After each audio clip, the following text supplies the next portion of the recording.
DMK versus தாவைக்காவுக்கு தான் போட்டியே. அப்படி இருக்கும்போது கூட்டணி யார் கூட போய் வைப்பீங்க? கூட்டணி வைக்கிற அளவுக்கு யாருமே இல்லையே. நீங்களாக தானே போகணும். ஒன்று பிஜேபி கூட போகணும், இல்லைன்னா டிஎம்கே கூட போகணும். பிஜேபி கூட போனால் ஒரு 4 to 5 சீட் எம்எல்ஏ வேணும்னு நீங்கள் எதிர்பார்த்தீங்கன்னா கண்டிப்பாக ஜெயிக்க முடியாது. டிஎம்கே கூட போனீங்கன்னா அவங்க 4 to 5 சீட்டை கொடுப்பாங்களான்னு டவுட்டு தான்.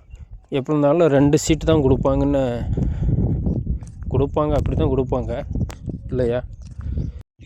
டெல்லி போயிட்டு வாங்க, அதுக்கப்புறம் பார்த்துப்போம். நீங்கள் என்ன முடிவு ஆல்ரெடி எடுத்திருப்பீங்க. இருந்தாலும் பேருக்காக இந்த மீட்டிங்கை வச்சுருப்பீங்க. டெல்லி போயிட்டு உங்களோட முடிவை சொல்லிட்டு வாங்க. பிஜேபிக்கோட கூட்டணியா இல்லையா அப்படிங்கிறத இன்ஃபார்ம் பண்ணிட்டு வாங்க, பார்த்துப்போம்.